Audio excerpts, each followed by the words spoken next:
Hello दोस्तों, sociology classes में आप सबका स्वागत है।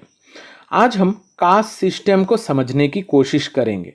कास्ट सिस्टम में जो अलग तरीके का व्यू पॉइंट्स है इनको हम डिस्कस करेंगे। एक है हमारा बुक व्यू, दूसरा है फील्ड व्यू। बुक व्यू में किस तरीके से अलग अलग बुक्स में, रिलीजियस टेक्स्ट्स में चीज़ें लिखी हुई है, कास्ट सिस्टम को किस तरीके से प्रेजेंट किया जाता है वो हमें बताता है। और दूसरी तरफ है फील्ड व्यू जो हमें प्रैक्टिकल नॉलेज प्रोवाइड करता है। प्रैक्टिकली हमारी सोसाइटीज़ में किस तरीके का कास्ट सिस्टम हमें देखने को मिलता है, यहाँ पर क्या रूल्स रेगुलेशंस है, ये भी हम देखते हैं फील्ड व्यू में। अब आज के इस क्लास में हम पहले देखेंगे कि बुक व्यू होता क्या है, फिर देखेंगे फील्ड व्यू क्या होता है। यहाँ पर फील्ड व्यू के रिगार्डिंग एम.एन. श्रीनिवास ने क्या कहा है उसके बारे में भी थोड़ा चर्चा करेंगे। फिर देखेंगे जो हमारे लिए सबसे इम्पॉर्टेंट है वो है difference between book view and field view of caste system. Caste system को समझने के लिए जो हमारा बुक व्यू और फील्ड व्यू है, इन दोनों के बीच में क्या डिफरेंस है ये हम डिटेल में कवर करेंगे। फिर देखेंगे फील्ड व्यू के रिगार्डिंग बहुत सारे स्कॉलर्स हैं जिन्होंने अलग अलग जगहों पर, अलग अलग विलेजेस में जाकर फील्ड रिसर्च की थी, उन्होंने फील्ड स्टडी की थी। यहाँ पर फील्ड व्यू के रिगार्डिंग 3 मेन स्कॉलर्स के बारे में हम बात करने वाले हैं। मैकिम मेरियट, F.G. बेली, A.C. मेयर, इन तीनों को भी हम समझेंगे। तो आज का ये जो क्लास है ये बहुत इम्पॉर्टेंट है क्योंकि यहाँ पर कास्ट सिस्टम के लिए हमें 2 व्यू पॉइंट को देखने को मिलेगा। यहाँ पर ये दोनों व्यू पॉइंट बहुत इंपॉर्टेंट है हमारे लिए क्योंकि इंडिया में हमें कास्ट सिस्टम हर जगह पर देखने को मिलता है।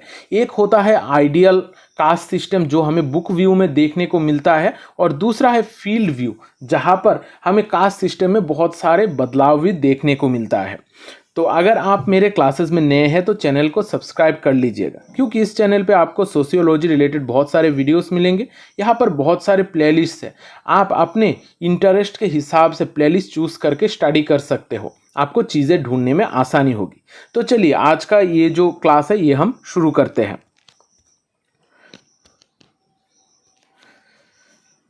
पहले हम देखते हैं कास्ट सिस्टम के रिगार्डिंग बुक व्यू के बारे में। बुक व्यू एक ऐसा अप्रोच है जहाँ पर हम बुक्स के ज़रिए कास्ट सिस्टम को समझने की कोशिश करते हैं। यहाँ पर बहुत सारे अलग अलग टेक्स्ट्स है, एंशियंट टेक्स्ट्स है, रिलीजियस स्क्रिप्चर्स, हिस्टोरिकल डॉक्यूमेंट्स, ये सारे चीज़ों को इंटरप्रेट किया जाता है, इंटरप्रेट करके देखा जाता है कि कास्ट सिस्टम को किस तरीके से वहाँ पर दिखाया गया है। यही होता है हमारा बुक व्यू, यानी कि बुक में जिस तरीके का कास्ट सिस्टम के बारे में बातें की गई है वो हो जाता है हमारा बुक व्यू का पार्ट। यहाँ पर हम इंडिया में हम हिंदू कास्ट सिस्टम में बहुत सारे बुक्स देखते हैं जैसे मनुस्मृति, वेद, पुराण, महाभारत, रामायण, ये सारे बुक्स हमें समझाते हैं कि किस तरीके से कास्ट सिस्टम हमारा सोसाइटी में चलता है। यहाँ पर हमें एक आइडियल स्टेट देखने को मिलता है, यानी कि एक आइडियल कास्ट सिस्टम जो बुक्स में लिखी हुई है। अब ये बुक व्यू में बेसिकली सबसे इम्पॉर्टेंट जो पार्ट है वो है हमारा सोशल हायरार्की। यहाँ पर हायरार्किकल एक स्ट्रक्चर दिया गया है कास्ट सिस्टम में, ब्राह्मण, क्षत्रिय, वैश्य, शूद्र और अनटचेबल्स।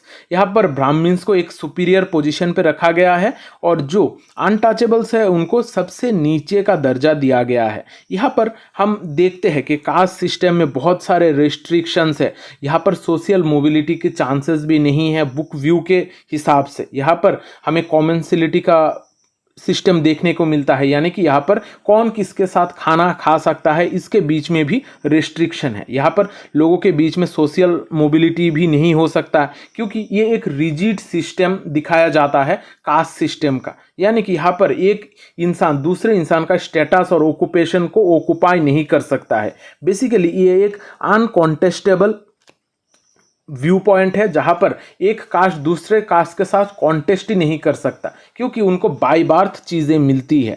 यहाँ पर जो कास्ट सिस्टम का व्यू के बारे में बात की जाती है बुक व्यू में, वहाँ पर एक आइडियल टाइप की कास्ट सिस्टम की बात की जाती है जहाँ पर कास्ट के लिए बहुत सारे रूल्स रेगुलेशंस होते हैं। अब दूसरी तरफ जो व्यू पॉइंट है वो है फील्ड व्यू। बुक व्यू से थोड़ा हटके होता है फील्ड व्यू। फील्ड व्यू में जो भी रिसर्चर है यहाँ पर बेसिकली जो भी रिसर्चर है वो लोगों के बीच में जाकर रहता है, वहाँ पर किस तरीके का कास्ट सिस्टम प्रैक्टिस होता है, उनके सोशल इंटरेक्शन के तौर तरीके, कस्टम्स, प्रैक्टिसेस, ये सारी चीज़ें ऑब्जर्व करता है। यहाँ पर फील्ड व्यू में बेसिकली जो फील्ड है जहाँ पर कास्ट सिस्टम रहता है, कास्ट के लोग रहते हैं, उनके एक्सपीरियंसेस को समझा जाता है। वो किस तरीके से कास्ट सिस्टम को प्रैक्टिस करते हैं, वहाँ पर क्या टेंशन्स है, उनके बीच में क्या कॉन्ट्राडिक्शंस है, ये सारी चीज़ों को अंडरस्टैंड किया जाता है, साथ ही साथ इनको इंटरप्रीट किया जाता है। यानी कि लोग किस तरीके से कास्ट सिस्टम को प्रैक्टिस करते हैं रियल लाइफ में, इसको देखा जाता है फील्ड व्यू में। फील्ड व्यू का जो अप्रोच है, यहाँ पर बहुत सारे अलग अलग स्कॉलर्स हैं जिन्होंने यहाँ पर काम किया था। यहाँ पर फील्ड व्यू में हम बहुत सारे अलग अलग तरीके का अप्रोचेज यूज़ करते हैं, जैसे empirical research, ethnographic studies, sociological analysis, ये सारे बहुत ही इम्पॉर्टेंट होते हैं फील्ड व्यू में। एम्पिरिकल रिसर्च में हम सोसाइटी को देखते हैं, उनको ऑब्जर्व करते हैं। एथनोग्राफिक स्टडीज़ में जो रिसर्चर होते हैं वो खुद जाकर कास्ट सिस्टम के लोगों के बीच में रहते हैं, रहकर उनको एनालाइज करते हैं कि उनके तौर तरीके का किस तरीके से है। यहाँ पर हमें फील्ड व्यू में एक प्रैक्टिकल नॉलेज मिलता है कास्ट सिस्टम को लेकर। यहाँ पर कास्ट फील्ड व्यू में हम जो भी रिसर्चर होते हैं वो जाकर लोगों के साथ इंटरेक्ट करते हैं, उनके सिनेरियो में यहाँ पर उनको ऑब्जर्व करते हैं, और ऑब्जर्व करने के बाद एक व्यू पॉइंट देते हैं कि प्रैक्टिकली किस तरीके से कास्ट सिस्टम काम कर रहा है। इसी को कहा जाता है फील्ड व्यू। इस वजह से जो बुक व्यू और फील्ड व्यू है, ये दोनों अलग तरीके का व्यू पॉइंट्स है। जहाँ पर बुक व्यू हमें एक ideal form of caste system के बारे में बात करता है, और फील्ड व्यू में हमें देखने को मिलता है एक प्रैक्टिकल सिस्टम ऑफ कास्ट, जहाँ पर प्रैक्टिकली किस तरीके से कास्ट को इम्प्लीमेंट किया जा रहा है। फील्ड व्यू के रिगार्डिंग एम.एन. श्रीनिवास ने बहुत सारे चीज़ें बताई है, और फील्ड व्यू इंडिया में अगर हम बात करें तो एम.एन. श्रीनिवास ने ही सबसे ज़्यादा इम्पोर्टेंस दिया था। उन्होंने ही फील्ड व्यू को इंडिया में स्टार्ट किया था। इससे पहले भी बहुत सारे स्कॉलर्स ने काम की थी फील्ड व्यू के ऊपर, लेकिन एम.एन. श्रीनिवास स्पेशली फील्ड व्यू के ऊपर ज़्यादा जोर देते हैं। इससे पहले जो भी स्कॉलर्स थे वो ज़्यादातर बुक व्यू के ऊपर ही जोर देते थे, लेकिन एम.एन. श्रीनिवास पहली बार बताते थे कि जो फील्ड व्यू है ये बहुत इंपॉर्टेंट है हमारी सोसाइटी को समझने के लिए। यहाँ पर श्रीनिवास बुक व्यू और फील्ड व्यू में डिफरेंस करते हैं। उन्होंने देखा है कि हमारे सोसाइटी में जो भी मेजर इंस्टीट्यूशंस है, हर किसी को लेकर कुछ ना कुछ बुक व्यू हमें देखने को मिलता है। जैसे हमें एंशियंट बुक्स में caste, joint family, marriage, village community किस तरीके से होगा, ये सारी चीज़ों के बारे में बताया जाता है। खासकर आप देखोगे कि रामायण, महाभारत में कि किस तरीके का मैरिज पैटर्न होता है, लोगों के बीच में किस तरीके का इंटरेक्शन होता है, जॉइंट फैमिली किस तरीके से होना चाहिए, ये सारी चीज़ें हमें उन बुक्स में मिलती है, और उसी को आइडियल मान के हमारा सोसाइटी आगे भी बढ़ता है। एम.एन. श्रीनिवास के हिसाब से जो बुक व्यू और फील्ड व्यू है ये दोनों बहुत ही डिफरेंट है। यहाँ पर उन्होंने फील्ड व्यू यानी कि फील्ड रिसर्च के ऊपर बहुत ज़्यादा इम्पोर्टेंस दिया था। उन्होंने दो कॉन्सेप्ट को डेवलप किया था इस फील्ड रिसर्च के द्वारा, संस्कृताइजेशन और डोमिनेंट कास्ट। संस्कृताइजेशन एक ऐसा प्रोसेस है जहाँ पर लो कास्ट या फिर जो भी ट्राइबल ग्रुप्स है वो जो हायर कास्ट के लोग हैं उनके रूल, रिचुअल्स, बिलीफ्स, लाइफस्टाइल को कॉपी करते हैं ताकि उनको भी एक बेहतर दर्जा मिले, उनको भी एक अच्छा स्टेटस मिले। और दूसरी तरफ है डोमिनेंट कास्ट। डोमिनेंट कास्ट एक ऐसा कास्ट ग्रुप है जो किसी भी एक पार्टिकुलर एरिया में डोमिनेट करता है। ये ऐसा नहीं है कि ये ब्राह्मण सी होने चाहिए, ये क्षत्रिय भी हो सकते हैं, वैश्य भी हो सकते हैं। डोमिनेंट ग्रुप एक ऐसा ग्रुप होगा जहाँ पर लोग न्यूमेरिकली हाई होंगे और साथ ही साथ उनका कुछ इकोनॉमिक और पॉलिटिकल पावर भी होगा। इस तरीके से हमें बहुत सारे सोसाइटीज़ में डोमिनेंट कास्ट भी मिलते हैं। एम.एन. श्रीनिवास ने संस्कृताइजेशन और डोमिनेंट कास्ट के ऊपर इंपॉर्टेंस दिया था और उन्होंने दिखाया था कि कास्ट सिस्टम जिस तरीके से बुक्स में लिखी गई है उसी तरीके से इम्प्लीमेंट नहीं होती है सोसाइटी में। सोसाइटी में बहुत सारे बदलाव आते हैं, लोग एक दूसरे को फॉलो करने की कोशिश करते हैं, अपनी स्टेटस को बेहतर बनाने की कोशिश करते हैं। साथ ही साथ कुछ ऐसे कास्ट ग्रुप भी होते हैं जो डोमिनेट करते हैं। एम.एन. श्रीनिवास ने अपने बुक में, जो बुक है द रिमेम्बर्ड विलेज, वहाँ पर उन्होंने कास्ट सिस्टम को डिटेल में बताया था। उन्होंने रामपुरा विलेज में अपना ये जो फील्ड वर्क है वो कॉन्डक्ट किया था। वहाँ पर फील्ड वर्क करके ही उन्होंने डोमिनेंट कास्ट का कॉन्सेप्ट को भी डेवलप किया था। याद रखना, उनका बुक का नाम है द रिमेम्बर्ड विलेज। अब देखते हैं difference between book view and field view of caste system. यहाँ पर जब हम इग्नो की एग्ज़ाम की बात करते हैं, इग्नो के एग्ज़ाम में बुक व्यू और फील्ड व्यू का डिफरेंस बहुत बार पूछा गया है और आगे भी पूछा जा सकता है। यहाँ पर हम देख लेते हैं क्या क्या डिफरेंसेस है बुक व्यू और फील्ड व्यू में। पहला है एम्फासिस ऑन लिव्ड रियलिटी। जब हम लिव्ड रियलिटी की बात करते हैं, यानी कि हमारा एवरीडे लाइफ्स, एवरीडे एक्सपीरियंस की बात करते हैं, तो बुक व्यू में ये चीज़ को इम्पोर्टेंस नहीं दी गई थी। बुक व्यू में सिर्फ बुक में किस तरीके का चीज़ें लिखी हुई है उसको ही माना जाता है और उसको ही आइडियल मानकर कास्ट सिस्टम को देखा जाता है। लेकिन जब हम फील्ड व्यू की बात करते हैं, फील्ड व्यू फोकस करता है लोगों के एक्सपीरियंस, उनके बीच में टेंशन, कॉन्ट्राडिक्शन, ये सारी चीज़ों के ऊपर फोकस करता है कि हमारे एवरीडे लाइफ में हम किस तरीके का कास्ट सिस्टम देखते हैं, इसके ऊपर फील्ड व्यू बहुत इंपॉर्टेंस देता है। इस वजह से बुक व्यू में सिर्फ हमें सेक्रेट टेक्स्ट में किस तरीके से चीज़ें प्रेजेंट की गई है, हमें क्या बताया गया है वो मिलता है, और जो फील्ड व्यू है वहाँ पर हमें थोड़ा डिफरेंस एक्सपीरियंसेस, अलग कास्ट सिस्टम किस तरीके से काम करती है, उनके एवरीडे रियलिटी के बारे में पता चलता है। फिर हम देखते हैं डिपार्चर फ्रॉम टेक्सचुअल अकाउंट्स। जो हमारे रिलीजियस टेक्स्ट है उन वहाँ पर हम सिर्फ टेक्स्ट में क्या लिखा गया है उसके ऊपर फोकस करते हैं, एक आइडियल तरीके का कास्ट सिस्टम देखते हैं। लेकिन फील्ड व्यू में इसी टेक्सचुअल अकाउंट से थोड़ा दूर होकर बातें की जाती है। यहाँ पर हमारे प्रैक्टिकली क्या चीज़ें चल रही है इसके ऊपर फोकस किया जाता है। यहाँ पर जो हमारे बुक व्यू में एक फिक्स्ड और रिजिड नेचर दिखाया जाता है कास्ट सिस्टम का, यानी कि बुक व्यू में हमें देखने को मिलता है कि कास्ट सिस्टम बदल नहीं सकता है, ये बहुत ही रिजिड सिस्टम है। लेकिन प्रैक्टिकली हमें ऐसे देखने को नहीं मिलता है। प्रैक्टिकली बहुत सारे ऐसे एग्जाम्पल है, बहुत सारे ऐसे सोसाइटीज़ है जहाँ पर ये कास्ट सिस्टम में हमें बदलाव देखने को मिलता है। यहाँ पर कास्ट सिस्टम को देखने का फील्ड व्यू एक अलग तरीके का डायमेंशंस प्रेजेंट करता है। यहाँ पर जब हम प्रैक्टिकली बात करते हैं हमारे डे टू डे लाइफ में कास्ट सिस्टम का, यहाँ पर ये पॉलिटिक्स और इकोनॉमिक फैक्टर के द्वारा इन्फ्लुएंस्ड होता है।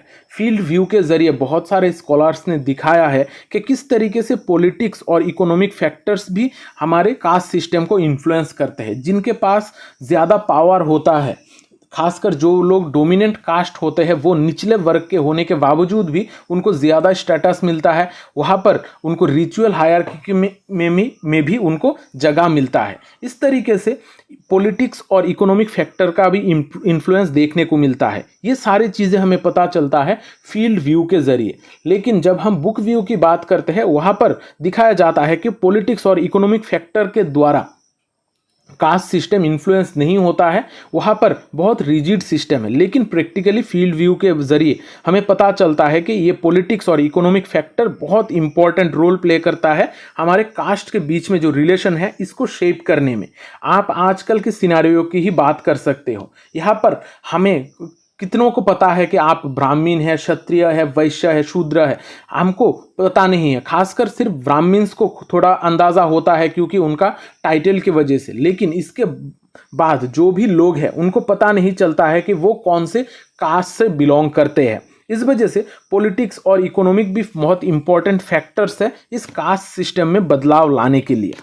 यहाँ पर हमें सोशल मोबिलिटी की जब हम बात करते हैं तो बुक व्यू में हमें बताया जाता है कि सोशल मोबिलिटी पॉसिबल नहीं है। एक ग्रुप, जो भी ऊपर का ग्रुप है, खासकर जो ब्राह्मण है, उनको ही हायर स्टेटस मिलेगा, उनके पास ही ज़्यादातर अपॉर्चुनिटीज़ होंगी। लेकिन हम जब प्रैक्टिकली फील्ड व्यू में देखते हैं तो यहाँ पर सोशल मोबिलिटी पॉसिबल है। यहाँ पर लोग वेल्थ, एजुकेशन और पॉलिटिकल पार्टिसिपेशन के ज़रिए सोशल हायरार्की में अपना पोजीशन को चेंज कर सकते हैं। लोग आजकल जो ज़्यादा पैसे कमा रहा है, जिनके पास ज़्यादा एजुकेशन का एक्सेस है, वो और भी आगे बढ़ते जा रहे हैं और सोशल मोबिलिटी के चांसेस आजकल होते हैं। लेकिन बुक व्यू में कास्ट सिस्टम का कोई सोशल मोबिलिटी के चांसेस नहीं है। लेकिन जब प्रैक्टिकली हम बात करते हैं तब सोशल मोबिलिटी के चांसेस है हमारे सोसाइटी में। यहाँ पर हमें वेरिएशन भी देखने को मिलता है कास्ट हायरार्की में। वेरिएशन यानी कि यहाँ पर कुछ बदलाव, हम अलग अलग विलेजेस, अलग अलग रीजियंस में जब हम जाते हैं तो वहाँ पर देखते हैं कि कास्ट हायरार्की में बहुत सारे बदलाव है। सेम ऑक्यूपेशन के लोग सेम तरीके का जो डाइट मानते हैं, ये सारे लोगों के बीच में भी बहुत सारे डिफरेंसेस है। इस वजह से कास्ट हायरार्की में भी हमें बहुत सारे वेरिएशंस देखने को मिलता है, रीजन टू रीजन और विलेजेस टू विलेजेस। हर जगह पर अपने अलग सिस्टम्स है, अलग तरीके का लोकल डायनामिक्स है, पावर स्ट्रक्चर्स है। हर किसी चीज़ में हमें बदलाव देखने को मिलता है। इसी वजह से हमें बहुत सारे वेरिएशंस देखने को मिलता है कास्ट हायरार्की में। यहाँ पर जब हम बुक व्यू की बात करते हैं, बुक व्यू हमें एक यूनिवर्सल हायरार्किकल सिस्टम बताता है जो स्टैंडर्ड है, ब्राह्मण, क्षत्रिय, वैश्य, शूद्र और अनटचेबल्स। लेकिन जब हम प्रैक्टिकली बात करते हैं, हर विलेज में इस तरीके का हायरार्किकल सिस्टम नहीं मिलता है। कहीं पर एक अलग तरीके का कास्ट है जो डोमिनेट करता है, किसी जगह पर हमें ब्राह्मण्स नहीं मिलते हैं, किसी जगह पर हमें क्षत्रिय देखने को नहीं मिलते हैं। इस तरीके से अलग अलग रीजियंस में, अलग अलग विलेजेस में कास्ट हायरार्की में हमें वेरिएशंस देखने को मिलते हैं। ये सारे जो डिफरेंस है ये बहुत इंपॉर्टेंट है, इसको थोड़ा देख लीजिएगा, ये चीज़ें आसान भी है। अब यहाँ पर जब हम बुक व्यू और फील्ड व्यू की बात कर रहे हैं तो हमारे लिए सबसे इम्पॉर्टेंट होता है फील्ड व्यू, क्योंकि फील्ड व्यू ही हमारा प्रैक्टिकल नॉलेज हमें बताता है कि प्रैक्टिकली किस तरीके का बदलाव होता है। अब इसी फील्ड व्यू के ऊपर बहुत सारे स्कॉलर्स हैं जिन्होंने काम किया है, अलग अलग जगहों पर जाकर उन्होंने दिखाया है कि फील्ड व्यू में क्या क्या बदलाव आ रही है, कास्ट सिस्टम किस तरीके से प्रैक्टिकली इम्प्लीमेंट हो रही है। यहाँ पर थोड़ी देर पहले हमने एम.एन. श्रीनिवास के बारे में बात की है। इसके अलावा भी और भी स्कॉलर्स है जो बहुत इंपॉर्टेंट है फील्ड व्यू के नज़रिए से। यहाँ पर हम डिस्कस करेंगे मैकिम मेरियट, F.G. बेली और A.C. मेयर के बारे में। यहाँ पर आप लोग ध्यान रखिएगा कि उन्होंने कौन सी जगह पर फील्ड वर्क किया है, ये आप लोगों को जानना होगा। साथ ही साथ उन्होंने कौन सी चीज़ के ऊपर फोकस किया है, इसको भी जानना होगा। अगर ये दो चीज़ आप लोग जान लोगे तो एग्ज़ाम में आप आसानी से आंसर कर पाओगे, इनके बारे में थोड़ा डिटेल भी ऐड कर पाओगे। लेकिन ज़्यादा अगर आपको याद नहीं रख सकते हो तो एटलीस्ट उन्होंने कौन सी विलेजेस पे काम किया है उसके बारे में ज़रूर जान के जाना। यहाँ पर हम देखते हैं पहले मैकिम मेरियट के बारे में। मैकिम मेरियट अपना फील्ड वर्क करते हैं किसानगढ़ी विलेज में, जो अलीगढ़ उत्तर प्रदेश में है। वहाँ पर वो फील्ड वर्क करते हैं। वहाँ पर फील्ड वर्क का उनका मेन फोकस था social hierarchy and the ranking of castes, यानी कि हमारी सोसाइटी में किस तरीके से हमें सोशल हायरार्की देखने को मिलता है। कास्ट सिस्टम में जिस तरीके का हायरार्किकल स्ट्रक्चर बताया जाता है उसी तरीके से काम कर रहा है कि नहीं काम कर रहा है। साथ ही साथ कास्ट्स को किस तरीके से रैंक किया जाता है, इसके ऊपर भी मैकिम मेरियट ने फोकस किया था। उन्होंने किसानगढ़ी विलेज में देखा है कि ये जो सोशल हायरार्की है जिस तरीके से बुक्स में दिखाई जाती है उस तरीके से प्रैक्टिकली हमें देखने को नहीं मिलता है। यहाँ पर अलग अलग ऑक्यूपेशंस हमें देखने को मिलता है कास्ट के रिगार्डिंग। यहाँ पर सोशल हायरार्की में भी हमें बहुत सारे बदलाव मिलते हैं, यानी कि प्रैक्टिकली जिस तरीके का हमारा कास्ट सिस्टम प्रैक्टिस किया जाता है इससे बुक व्यू बहुत डिफरेंट है। अब देखते हैं F.G. बेली के बारे में। F.G. बेली ने अपना फील्ड वर्क किया था बिसीपाड़ा विलेज उड़ीसा में। यहाँ पर उन्होंने एग्जामिन किया था कि किस तरीके से कास्ट सिस्टम पावर डायनामिक्स और रिचुअल स्टेटस के साथ जुड़ा हुआ है। पावर डायनामिक्स यानी कि पावर स्ट्रक्चर किस तरीके से कास्ट सिस्टम को इन्फ्लुएंस करता है। खासकर यहाँ पर उन्होंने डोमिनेंट कास्ट कौन से है उनके ऊपर उन्होंने रिसर्च किया था। याद रखिएगा कि डोमिनेंट कास्ट के बारे में सबसे पहले बातें की थी एम.एन. श्रीनिवास ने, फिर एफ.जी. बेली भी इसी डोमिनेंट कास्ट के ऊपर थोड़ा बहुत काम करते हैं। यहाँ पर उन्होंने पावर डायनामिक्स और रिचुअल स्टेटस के ऊपर काम किया था। एफ.जी. बेली बिसीपारा विलेज में देखते हैं कि किस तरीके से डोमिनेंट कास्ट सिस्टम को मेंटेन कर रहा है। यहाँ पर जो इंटरडाइनिंग यानी कि कॉमनसिलिटी का जो सिस्टम है, जो हमें बुक व्यू में बताया जाता है, ये थोड़ा डिफरेंट है। साथ ही साथ यहाँ पर जो कास्ट हायरार्की है, इसको डिटरमाइन करते हैं डोमिनेंट कास्ट के लोग, जिनके पास पावर होते हैं। यहाँ पर एफ.जी. बेली के हिसाब से ये पावर डायनामिक्स के साथ साथ इकोनॉमिक, पॉलिटिकल और रिचुअल फैक्टर भी इम्पॉर्टेंट रोल प्ले करता है कास्ट सिस्टम में, कि किसके पास इकोनॉमिक पावर ज़्यादा है, पॉलिटिकल पावर किसके पास ज़्यादा है, और साथ ही साथ रिचुअल्स कौन किस तरीके से निभा रहा है, ये भी इम्पॉर्टेंट रोल प्ले करता है कास्ट सिस्टम में। अब देखते हैं ए.सी. मेयर के बारे में। ए.सी. मेयर ने अपना फील्ड वर्क किया था रामखेरी विलेज, मध्य प्रदेश में।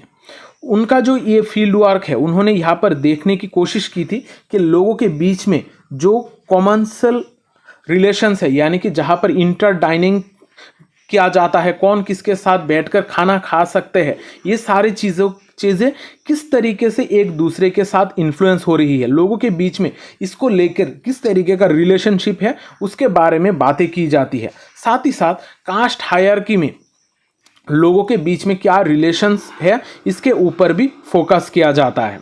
अब ए.सी. मेयर हाईलाइट करते हैं कि जो कास्ट स्टेटस है, लोगों का जो कास्ट स्टेटस है, ये कॉमनसिलिटी के द्वारा डिटरमाइन किया जाता है कि कौन किसके साथ खाना खा सकता है, कौन किसके साथ बैठकर खाना खा सकता है, इसके ऊपर डिपेंड करता है।